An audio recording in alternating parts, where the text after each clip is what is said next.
राहुल जी ने एक सवाल बार-बार पूछा कि भाई 22 जनवरी को ही ये क्यों हो रहा है? ऐसा क्या है 22 जनवरी में? तो मैं सबसे पहले ये आपके दर्शकों के लिए बता दूँ कि हमारी माइथोलॉजी के हिसाब से राम जी का जब जन्म हुआ, तो एक अभिजीत मुहूर्त, मृगशिर नक्षत्र और अमृत सिद्धि योग। तो प्रधानमंत्री क्या इस देश के राजा हैं? क्या ये एक हिंदू राज्य है जिसका एक सम्राट है, एक चक्रवर्ती सम्राट है, या एक राजा है जो यजमान बनेगा? आइए देखते हैं, मजा आएगा। ये जो स्थिति आज पैदा हो गई है, एक तरीके से पूरे इवेंट का एक तरीके से राजनीतिकरण हो गया है। आपको नहीं लगता कि जो मर्यादा होनी चाहिए थी वो कहीं ना कहीं खंडित हो रही है, राहुल जी? इसमें मर्यादा तो खंडित हुई ही है। मैं समझता हूं कि शास्त्रीय प्रणालियां, शास्त्रीय विधि विधान भी खंडित हुए हैं। और अगर 4 में से 2 शंकराचार्य ये कहें कि यहाँ परंपराओं का पालन नहीं हुआ है, तो मैं भी अश्विनी जी से सहमत हूं कि हम में से 5 में से किसी की ये हैसियत नहीं कि हम उन पर, उनके इस शास्त्रीय ज्ञान पर सवाल खड़े कर सके। कोई बुनियादी सवाल, इससे बहुत बड़े सवाल निकलते हैं। और मैं जो उंगली उठा रहा था वो केवल अश्विनी जी को ये बताने के लिए कि वो केवल अभी ये सारे जो उन्होंने वो तस्वीरें दिखाई और बयान दिखाए, ये सारे सोशल मीडिया पे दिख रहे हैं, चल रहे हैं, हम सब ने देखे हुए हैं। उनमें से किसी की भी पुष्टि नहीं हुई है। अभी मुक्तेश्वरानंद जी ने अगर कांग्रेस के लिए कोई बात कही होगी तो वो मैं नहीं जानता कि उन्होंने पूरी बात क्या कही थी, लेकिन एक केवल हेडलाइन से, ये हम सब जानते हैं खबरों में रहने वाले लोग, कि हेडलाइन से पूरी बात का अंदाजा नहीं लगाना चाहिए। इसलिए मुझे नहीं लगता कि कोई भी शंकराचार्य इतना नादान होगा कि वो सीधे सीधे किसी एक पार्टी के लिए या तो प्रचार करे, उसके लिए प्रचार अभियान करे और उसका समर्थन करे। मुझे नहीं लगता। इसलिए इनकी जांच कर लेनी चाहिए किसी भी जिम्मेदार राजनीतिक व्यक्ति को इस पर टिप्पणी करने से पहले या उसको सत्य मानने से पहले। अब दूसरी बात, देखिए, प्राण प्रतिष्ठा, पहली बात सवाल यह है कि ये सब जानते हैं कि पिछले कई दशकों से ये जो आंदोलन चल रहा है, राम जन्मभूमि मंदिर आंदोलन, ये एक राजनीतिक सांस्कृतिक आंदोलन था जिसको सांस्कृतिक और धार्मिक रूप दिया गया। लेकिन उसके पीछे जो लोग थे, हम जानते हैं कि वो कौन थे। और उसके बाद 1985 के बाद से तो भारतीय जनता पार्टी ने इसको अपने कार्यक्रम और एजेंडे में ही शामिल कर लिया, बाकायदा घोषित रूप से। उसी दिन से ये एक राजनीतिक आंदोलन बन गया, ये केवल सांस्कृतिक नहीं रहा। अगर ऐसा नहीं होता तो ये सांस्कृतिक रहता।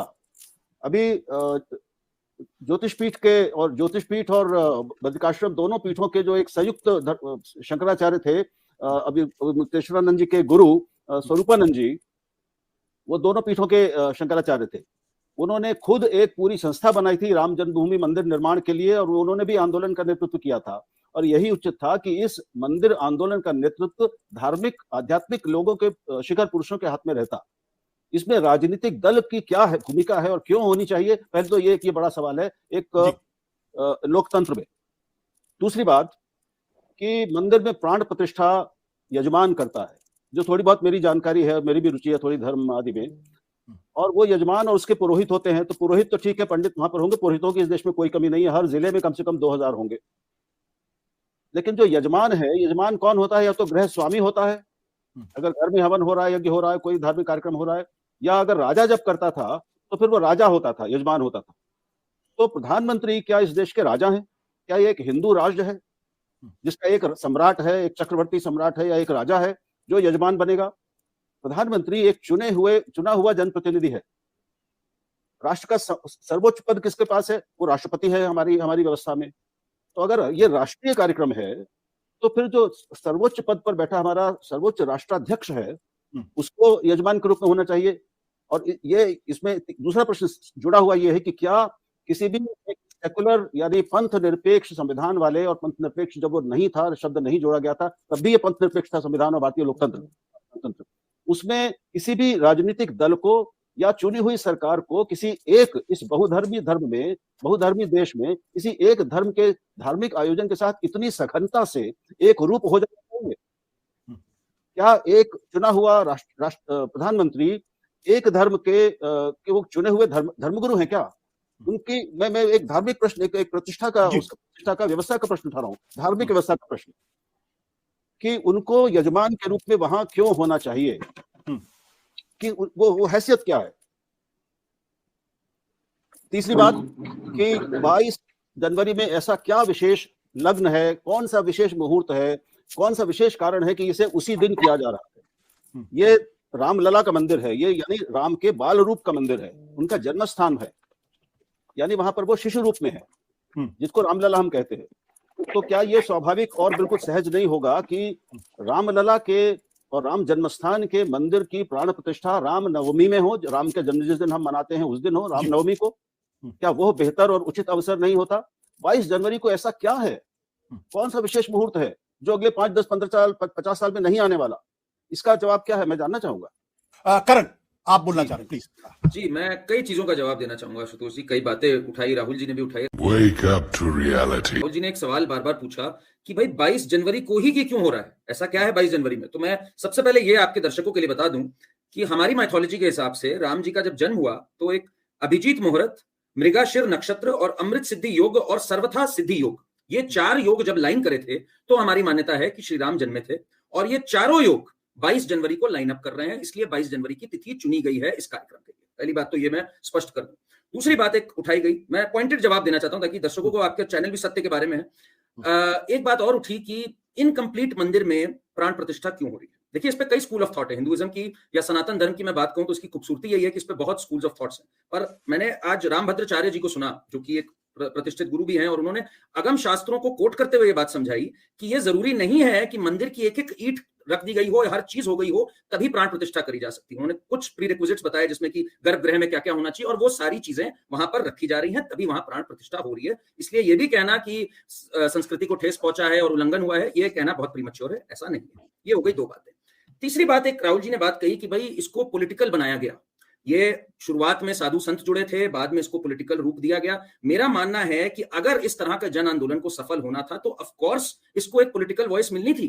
पॉलिटिक्स का उद्देश्य क्या है? अगर पॉलिटिक्स का उद्देश्य कुछ मुद्दों को क्रियान्वित करना, एक ऐसा मुद्दा जिससे इतने जनमानस की भावनाएं जुड़ी हुई हैं, जो कि मेरा मानना है बहुत अत्याचार हुआ, जो इतने सालों तक हिंदुओं को अपना मंदिर नहीं मिला, अगर इसके लिए एक पॉलिटिकल पार्टी ने आवाज उठाई, मेरे हिसाब से उसका स्वागत है। उस पॉलिटिकल पार्टी को हक है इसका आवाज उठाने के लिए। अगली बात, अभी शरद गुप्ता जी ने कही कि भाई इस पे बीजेपी क्यों क्रेडिट ले रही है। भाई कोर्ट के जरिए हुई है बात, बहुत बढ़िया बात आपने कही। एक तथ्य है जो कई लोग मिस कर जाते हैं इसमें, बिसाइड्स द फैक्ट कि बीजेपी ने इतना बड़ा आंदोलन किया, आरएसएस के साथ मिलकर डे टू डे हियरिंग के लिए भी पुश किया कोर्ट में। 2017 की बात है आशुतोष जी, 1.5 लाख डॉक्यूमेंट्स पेंडिंग पड़े हुए थे यूपी में, जिसमें कि फारसी में, संस्कृत में, अलग अलग गुरमुखी में, सिखिज्म के भी डॉक्यूमेंट्स थे। 1.5 लाख डॉक्यूमेंट्स का ट्रांसलेशन, जिसके कारण ये केस अपने मुकाम तक नहीं पहुंच रहा था। पहले अखिलेश यादव की गवर्नमेंट, फिर बसपा की गवर्नमेंट, बार बार सेंटर से स्टेट को भी जाता था, कोर्ट की तरफ से भी जाता था कि पेंडिंग पड़ा इनका ट्रांसलेशन, ये नहीं हुआ।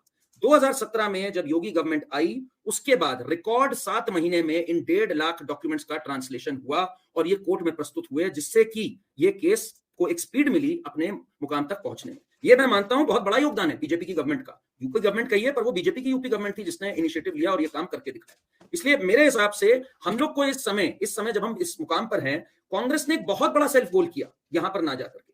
मतलब आपकी पूरी एक इतना बड़ा उत्सव हो रहा है इस देश के लिए। मैं सुरेंद्र राजपूत जी का बहुत सम्मान करता हूं, व्यक्तिगत तौर पे वो एक भक्त होंगे और उनकी आस्था को मैं सलाम करता हूं, पर उनकी पार्टी को, एक बड़ी पार्टी है कांग्रेस पार्टी, 20% वोट शेयर आज भी है, कई राज्यों में इनकी सरकार है।